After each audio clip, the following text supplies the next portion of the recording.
Welcome back to The Explainer. I am so thrilled you're hanging out with me today because we are looking at a piece of tech history that basically broke all the rules. We're going to dive into the absolutely fascinating evolution of Apple's most unique, versatile, and honestly, stubbornly enduring desktop computer. But before we get to the shiny new models, I've got a quick trivia question for you. Think about this. Which Mac has managed to ship without a screen or a keyboard for 2 solid decades and yet somehow remains one of the absolute most beloved computers in the entire lineup? Yep, you guessed it, the Mac Mini. Today, we are tracing this incredible 20-year story. From its humble beginnings as this budget-friendly Trojan horse meant to win over PC users, right up to its current status as a true pint-sized titan. Okay, let's map this out. Here's our roadmap for today. 1. The BYODKM concept. 2. The Intel transition. 3. Beyond the desktop. 4. The Apple Silicon Leap. And 5. The 2024 micro design. Let's wind the clock all the way back to the start. Section 1, the BYODKM concept. So when the original Mac Mini launched back in 2005, it hit the market with a really clever, if slightly clunky, acronym. BYODKM. Bring your own display, keyboard, and mouse. Now, this wasn't just some quirky marketing gimmick. It was a highly targeted strategic pitch. Apple wanted to convince Windows users to switch. And by letting them use the monitors and peripherals they already had sitting on their desks, Apple completely removed the friction and the extra cost of buying into a whole new desktop ecosystem. And that pitch perfectly aligned with the hardware itself. Steve Jobs actually stood on stage and pitched it as the cheapest and most affordable Mac ever. They intentionally stuffed low-power laptop parts into this tiny case so it wouldn't overheat, making it the absolute ultimate budget entry point into Mac OS X. But the real kicker is the price tag, $499. I mean, think about that. When you contrast $499 with the premium prices of those massive full-size tower desktops of the era, it was an absolute steal. It practically dared curious PC users to just take a chance on an Apple product. Oh, and here is my absolute favorite detail about that original 2005 model. It was sealed inside this seamless polycarbonate and aluminum case. No visible screws anywhere. Apple definitely did not want you tinkering around in there. But, you can't stop early hackers. Dedicated owners quickly figured out that you could actually crack open the case to upgrade the tiny 1 GB of RAM by using a putty knife, or if you were in a pinch, a literal pizza cutter. And that scrappy DIY spirit carries right over into our next era. Section 2, the Intel transition. What's really wild about the Mini is its pure survival instinct. It weathered 3 major architectural shifts. It started with the PowerPC G4 in '05, jumped to Intel Core processors just a year later in 2006, got that sleek aluminum unibody in 2010, and then, of course, leaped to the M series in 2020. That first leap to Intel in early 2006, completely staggering. By swapping to Intel Core Solo and Duo CPUs, the new Mac Mini became up to 4 times faster than the PowerPC version. 4 times! It was this massive performance jump, entirely wrapped up in the exact same footprint. Then the 2010 unibody redesign rolls around, and things get even better.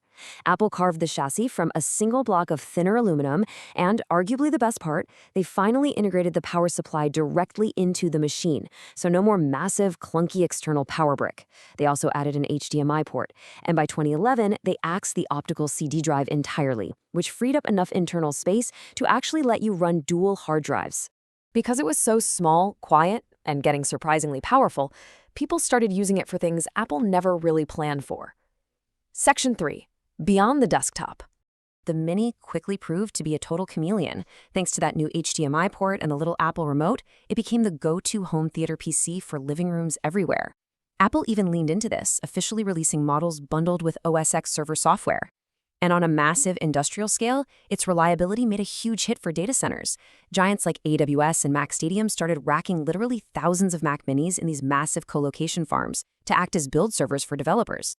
So it was a proven workhorse, but nobody was ready for what was coming next. Section 4, the Apple Silicon Leap. November 2020, Apple drops Intel and puts their own custom M1 silicon inside. And the performance multipliers were just unreal. Compared to the previous base model, you had a 3 times faster CPU, a 6 times faster GPU, and 15 times faster machine learning. Plus, Apple was out there boasting that its thermal design performed 5 times faster than the best-selling Windows desktop in its price range.